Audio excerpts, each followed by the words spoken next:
Good news updates చూసేద్దాం. ప్రభుత్వానికి భారీగా ఆస్తి పన్ను వసూలైంది. తెలంగాణలోని కార్పొరేషన్లు, మున్సిపాలిటీల్లో 2025-26 ఆర్థిక సంవత్సరంలో 685 కోట్ల మేర ఆస్తి పన్ను వసూలైంది.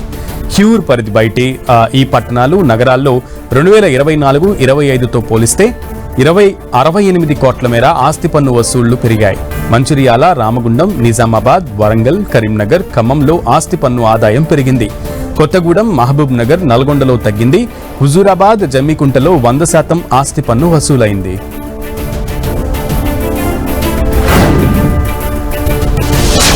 తెలంగాణలో ఎక్సైజ్ శాఖ ఆదాయం కూడా పెరిగింది. 2025-26 సంవత్సరంలో 40,209 కోట్లకు పెరిగింది. తెలంగాణ ఏర్పడిన అనంతరం తొలిసారిగా 40,000 కోట్ల ఆదాయానికి చేరుకోవడం రికార్డుగా చెప్పుకోవచ్చు. 2018-19 ఆర్థిక సంవత్సరంలో ఎక్సైజ్ శాఖకు 20,859 కోట్ల ఆదాయం వచ్చింది. ఈ ఆదాయం 7 సంవత్సరాల్లో 2025-26 నాటికి 40,209 కోట్లకు చేరుకుంది. 2024-25 ఆర్థిక సంవత్సరంలో 37,487 కోట్ల రూపాయల ఆదాయం మద్యం అమ్మకాల ద్వారా రాగా 2025-26లో గత సంవత్సరంతో పోలిస్తే 2,722 కోట్ల మద్యం అమ్మకాలు అదనంగా పెరిగాయి. గత ఆర్థిక సంవత్సరంతో పోలిస్తే 7% మద్యం అమ్మకాలు పెరిగాయి. 2025-26 ఆర్థిక సంవత్సరంలో 382.91 లక్షల కేసుల లిక్కర్, 387.34 లక్షల కేసుల బీరు అమ్మకాలు జరిగాయి. 2025-26 ఆర్థిక సంవత్సరంలో 2% లిక్కర్ సేల్స్ పెరగగా బీరు అమ్మకాలు 9%గా తగ్గాయి. 2024-25 ఆర్థిక సంవత్సరంలో 372.25 లక్షల కేసుల లిక్కర్, 536.13 లక్షల కేసుల బీరు అమ్మకాలు జరిగాయి. గత సంవత్సరంతో పోలిస్తే బీరు అమ్మకాలు తగ్గాయి. లిక్కర్ అమ్మకాలు కొద్దిపాటిగా పెరిగాయి.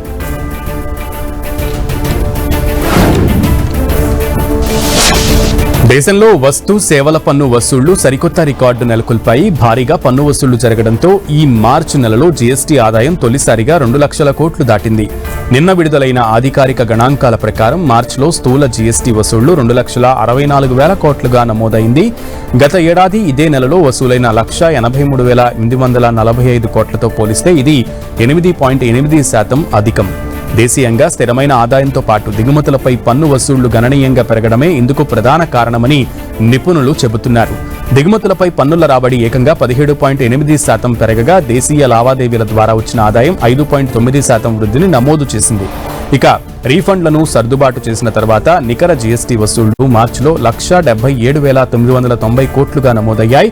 ఇది గత ఏడాదితో పోలిస్తే 8.2% ఎక్కువ. మొత్తం 2025-26 ఆర్థిక సంవత్సరంలోనూ జీఎస్టీ వసూళ్లు సానుకూల వృద్ధిని కనబరిచాయి.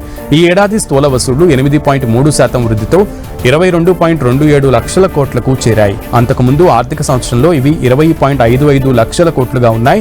అంతర్జాతీయంగా ప్రతికూల పరిస్థితులు ఉన్నప్పటికీ దేశీ ఆర్థిక వ్యవస్థ పటిష్టంగా ఉందని ఈ గణాంకాలు సూచిస్తున్నాయి. భారత ఆర్థిక వ్యవస్థ సుమారు 7% జీఎస్టీ వృద్ధితో ముందుకు సాగుతున్న తరుణంలో జీఎస్టీ వసూళ్లు కూడా అదే స్థాయిలో పెరగడం శుభపరిణామమని నిపుణులు విశ్లేషిస్తున్నారు.